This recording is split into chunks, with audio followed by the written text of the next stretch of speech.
Ya, bertemu lagi bersama Radio Y Channel. Kali ini saya akan mencoba menjelaskan bagaimana alur penerimaan peserta didik baru secara online di Kabupaten Sukabumi bagi peserta ataupun siswa dan orang tua yang siswa anaknya di kelas 6 MI maupun SD yang akan melanjutkan ke sekolah negeri di wilayah Kabupaten Sukabumi. Silahkan disimak video ini sampai tuntas. Bismillahirrahmanirrahim. Assalamualaikum warahmatullahi wabarakatuh. Selamat datang di Radio Y Channel, di mana Bapak Ibu, rekan-rekan semua akan mendapatkan informasi tentang aplikasi-aplikasi dan tutorial yang sering kita jumpai di kehidupan sehari-hari. Yang baru bergabung, silahkan klik tombol subscribe, tinggalkan like dan komentarnya, dan tentunya silahkan klik loncengnya agar selalu mendapatkan notifikasi video terbaru dari channel RDY. Seperti jelaskan di awal, saya mencoba bagaimana caranya mendapatkan bukti dari konfirmasi pendaftaran dari sekolah bagi siswa yang ingin mendaftarkan di sekolah menengah pertama negeri ataupun SMP negeri. Oke, untuk video kali ini mungkin ini adalah cara pertama ataupun penjelasan pertama dari bagaimana langkah-langkah untuk mendapatkan ataupun untuk mendaftar siswa ke SMP negeri di lingkungan Kabupaten Sukabumi. Dan mudah-mudahan tidak terlalu panjang dalam penjelasan di video ini. Oke, saya di sini sudah ada di akun operator sekolah, di mana oleh pemerintah Kabupaten Sukabumi melalui dinas terkait telah dibagikan akun-akun sekolah untuk memberikan fasilitas kepada calon pendaftar di Kabupaten Sukabumi khusus yang mau masuk ke SMP negeri. Jadi memang ada pilihan di sana bagi siswa calon pendaftar yang tidak memprioritaskan mendaftarnya ke sekolah negeri, maka tidak mesti menggunakan akun ini.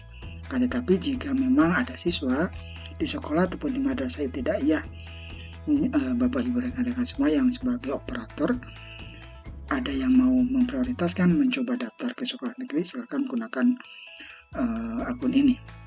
Oke, sebelum ke bagaimana caranya untuk mendapatkan atau memverifikasi, mengkonfirmasi bahwa siswa tersebut telah mendaftar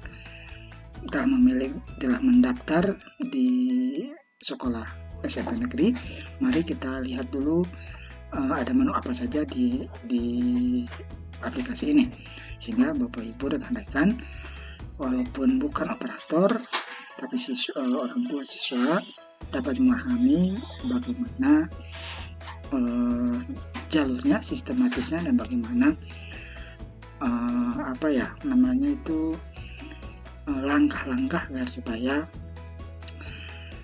putra Bapak Ibu rekan-rekan semua dapat lolos ke sekolah menengah pertama yang berstatus negeri yang menjadi harapan Bapak Ibu rekan-rekan semua. Oke, di sini ada menu home seperti ini, kemudian ini juknisnya. Juknisnya di sini ada lagi juknis jalur pendaftaran. Supaya saya jelaskan lagi bahwa jalur pendaftaran itu ada 5.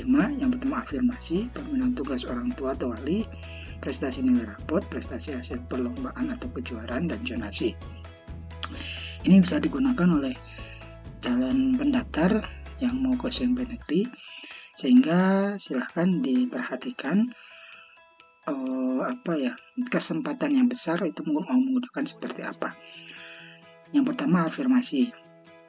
Nah, ini afirmasi hanya 15% bagi di setiap sekolah daya tampungnya. Jadi untuk tahun pelajaran 23-24 di SMP negeri A dari jalur afirmasi hanya 15%. Misalkan jika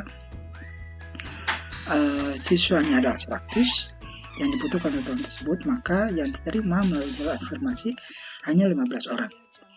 Gitu. Apa saja kriteria untuk jalur afirmasi? Jalur afirmasi ini adalah yang pertama, calon peserta di poin 4, calon peserta didik yang berasal dari keluarga ekonomi tidak mampu. dengan menyatakan bukti keikutsertaan calon peserta didik dalam program keluarga tidak mampu di pemerintah pusat atau pemerintah daerah, dan mengisi surat pernyataan bahwa data tersebut benar. Nah ini jadi dari poin 4 dan poin 2 menjelaskan bahwa dari keluarga ekonomi yang tidak mampu dan ditambah dengan keberkebutuhan khusus. Nah itu disebut menggunakan jalur afirmasi. Jadi Bapak Ibu memang dari Bapak Ibu mendapatkan ataupun ada surat keterangan bahwa putra-putri Bapak Ibu adalah atau keluarga Bapak Ibu adalah orang yang ekonomi tidak mampu, bisa silakan menggunakan jalur afirmasi. Yang kedua, jalur perpindahan orang tua.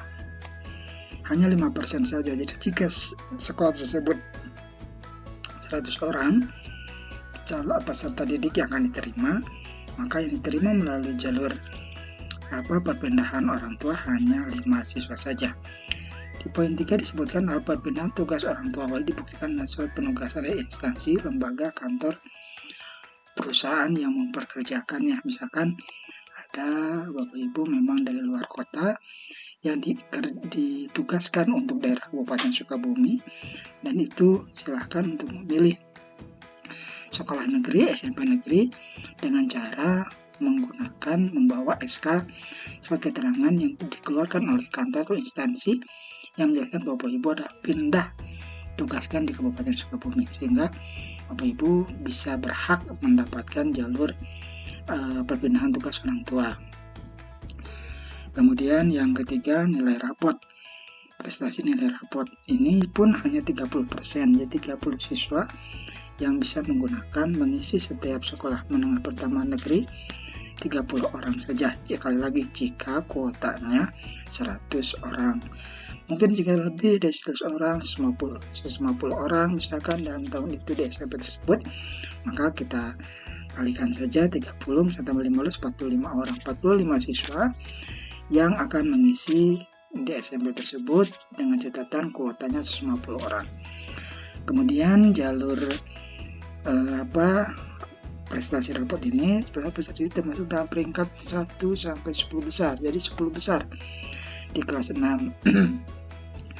Jadi yang Bapak Ibu sekarang anak-anak yang berasal memiliki nilai rapot 10 besar itu dapat dicoba didaftarkan di SMP negeri. Saya hanya memberikan pertimbangan saja kepada Bapak Ibu rekan-rekan. Nanti jika suatu saat Bapak Ibu memilih SMP negeri yang menjadi favorit, tapi sebenarnya tidak ada SMP favorit ataupun tidak ya, semuanya sama. Tapi biasanya jika domisili di pusat kota itu akan menjadi sekolah favorit. Nah misalkan yang jadi sekolah favorit, misalkan ya kita menggunakan 10 besar, itu daya saingnya akan lebih kuat jika dibandingkan dengan sekolah SMP negeri yang bukan di daerah ataupun bukan di pusat kota. Nah nanti persaingannya akan lebih sedikit. Beda lagi jika walaupun sudah 10 besar, misalkan 5 besar bahkan 3 besar di sekolah asalnya, di SD atau di SMP-nya, mencoba masuk ke sekolah SMP negeri yang ada di pusat kota, itu akan bersaingnya akan lebih kuat.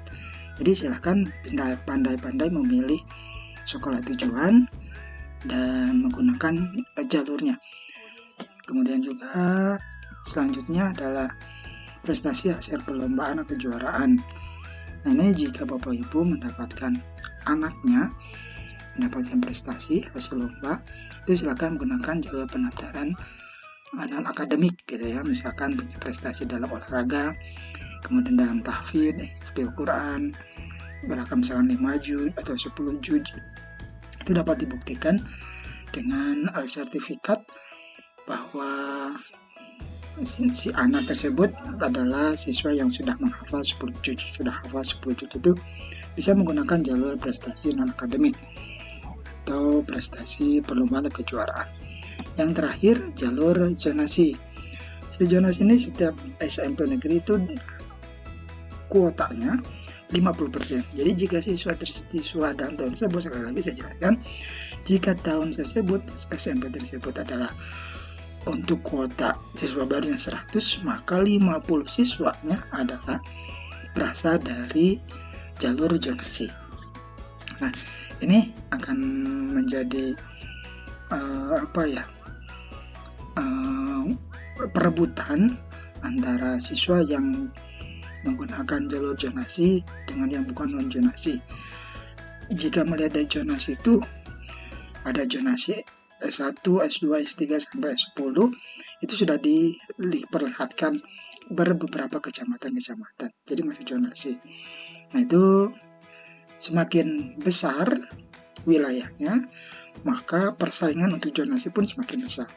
Semakin kecil wilayahnya, maka persaingan dalam zonasi tersebut akan semakin kecil. Sekali lagi, nah di sini damai zonasi di bawah S1 sampai S9, Curug, Cidahu, Ciambar, Porong Kuda itu S1. Yang lebih besar ini S3, Caringan, Cibale, Cantaya, Cikidang, Cisat, Nagrak, Gunung Guruk, Kododampit, dan Sukabumi. Itu S3, jadi silahkan saja pilih SMP yang saingan zonasinya tidak terlalu besar, sehingga tidak merepotkan bagi putra-putrinya calon para pesertanya. Itu saja dulu video ini untuk penjelasan jalur dari PPDB Kabupaten Sukabumi. Oke, yang